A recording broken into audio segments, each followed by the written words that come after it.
channel, and welcome to my very first official vlog. I have decided to create this channel, of course, with the motivation from my wife, so we can share you some tips, some informational videos if you're just planning to come here and work in this country, or if you are new in this country. I have decided also to create this channel in using the English language, because I trust my fellow Filipinos would understand, because English is our second language, and also for the sake of those other people from other countries who will be watching this video or my future videos in this channel. They'll be able to understand what I am saying. And I am not a camera person. I am not a very good speaker.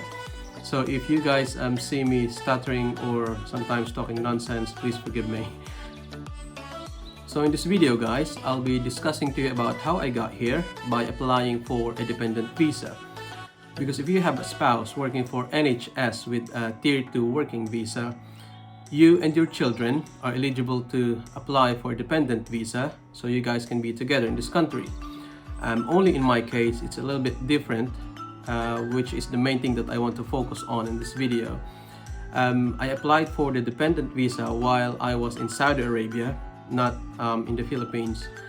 I believe most of the documents that are needed to be submitted are just the same. It's just that there are some processes that I have done which are slightly different. So let's get started.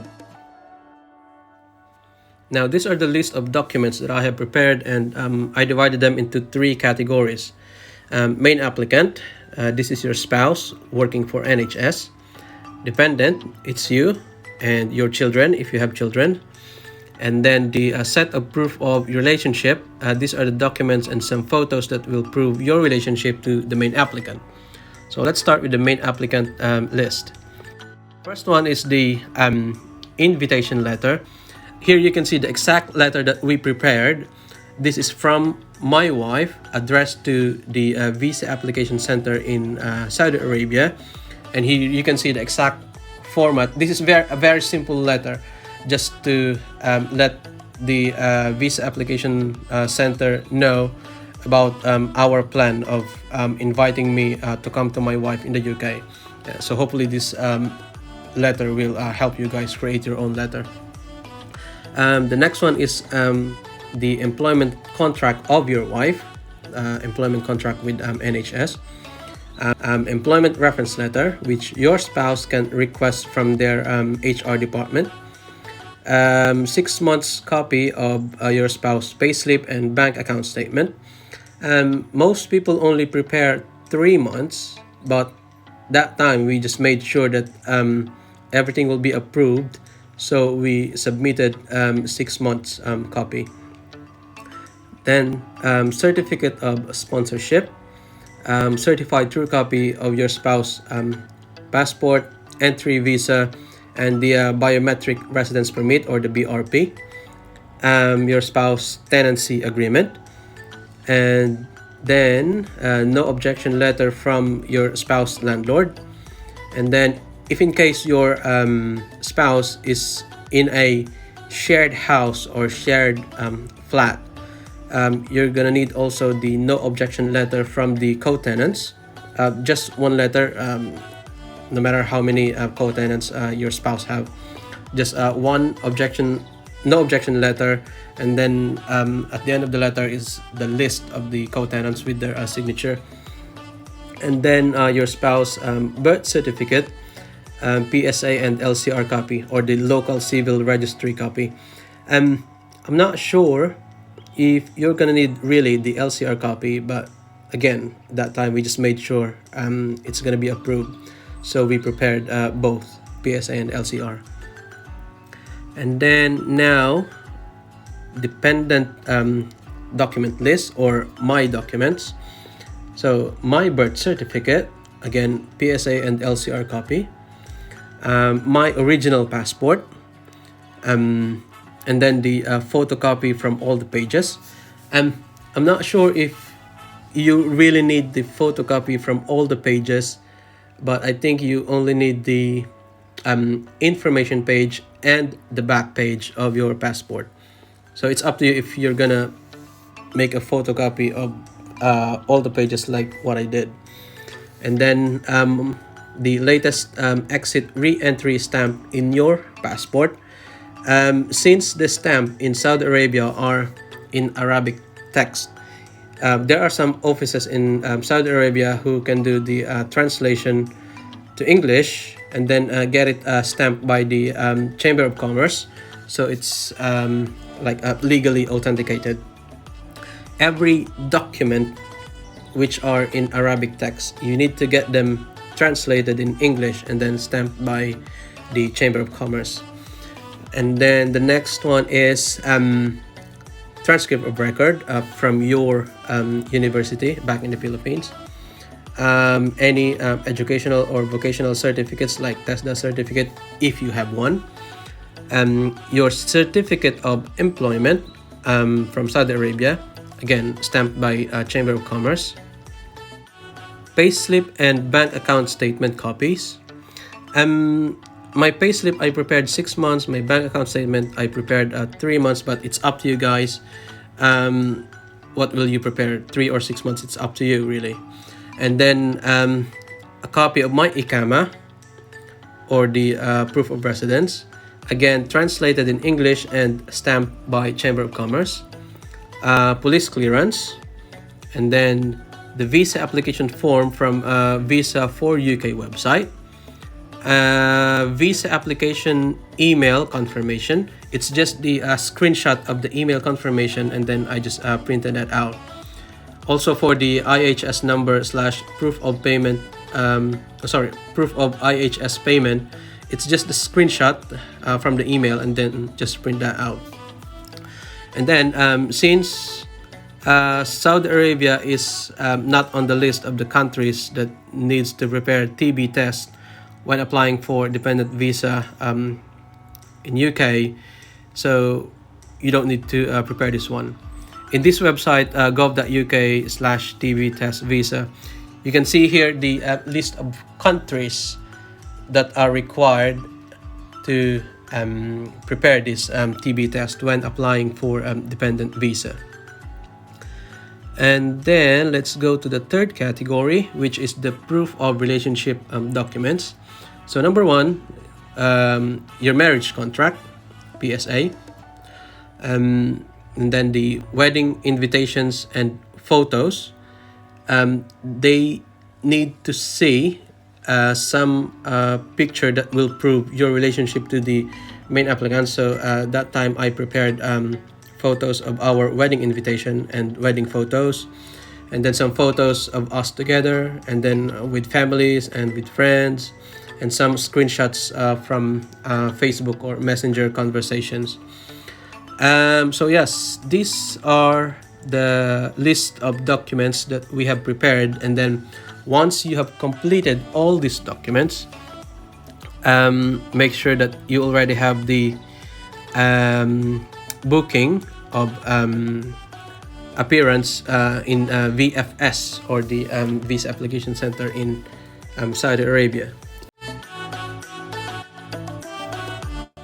So here guys, this is my visa application timeline, which took me around 2 months from the date of application up to the date of my flight to UK. I arrived here in the UK 28th of April 2019. My first attempt of application was February 28th, 2019. I've got 2 attempts of application because my first attempt has failed. There was an issue with the gov.uk website where I processed the IHS payment. I was stuck on the pay page. I was charged with the amount, but I didn't receive any payment confirmation to my email. I waited a week to receive any confirmation about the payment, but I didn't receive any. So after a week of my first attempt, I called UKVI and told them about the issue, told them about the charge that has been taken from my account. They told me to use a different website, which is the Visa for UK website, and just restart the process, and they will process the refund within 6 weeks, which luckily I received the refund few days before my flight to UK. On the 5th of February, a week after this first attempt, 5th of March, after the first attempt on the 28th of February, I again processed the application through Visa for UK website. This time we used my wife's bank account to pay these fees. IHS fee is 1,360 US dollars, and the Visa fee 830 US dollars. That time the payment was successful because I received an email confirmation about the payment. And then after a week, March 12, that was my appearance in VFS in Riyadh. I was assisted by a Saudi lady who scanned all my documents, and then an Indian guy conducted my biometrics, and then they gave me back all my documents except for my passport, the original passport, and I was advised that it would take 10 to 15 business days for it to be processed. And then on that same day, March 12, I received a text message from VFS saying GWF reference number blah blah blah blah was forwarded to UKVI on the March 12, 2019. And then after 10 days, March 22, I received an email from Visa Info saying your online application has been received at the UK Decision Making Center. Your application is currently being prepared for consideration by an entry clearance officer. So I was excited that time because it seems like the process was going smoothly. After 8 days, March 30, I received a phone call from VFS saying I need to go back to them because they need to rescan all my documents. So I was a bit surprised and worried because it seems like there's something wrong with my application. So the next day, March 31, I went back to VFS Riyadh. I gave them again all my documents, and then that time I was assisted by a kabayan, Sir Andrew. By the way, for anyone who doesn't know about what's the meaning of kabayan, kabayan is our Filipino term for a fellow Filipino who is working on the same country or working overseas outside the Philippines. And I was advised by Sir Andrew that the processing period will just carry on. It will not restart the 10 to 15 business days. And he decided to keep all those documents. He told me that I can just collect them after the process is done, on the date of my passport is ready for collection. So I trusted him. And then 4 days later, I received a text message from VFS on the 4th of April saying GWF number blah blah blah blah blah is ready for collection at UKVI Visa Center. So I was happy that time because it seems like the process is going fine. And then on that same day, I received an email from VFS also saying the processed visa application for GWF reference number blah blah blah blah blah was received at the UK Visa Application Center 4th of April 2019. So that's a good news because that means that my application has been approved and my visa is now ready for collection. So on the 7th of April, I went back to VFS, claimed my passport with the visa entry attached to it. That day, I already prepared booking my flight to UK. So on the 27th of April, that was my flight to UK, and yeah, actually it just took me a month and a week for the process of visa application The only thing that took time is my flight to UK, because I don't want to process the flight booking without any confirmation that my application has been approved. So yes, this is my visa application timeline.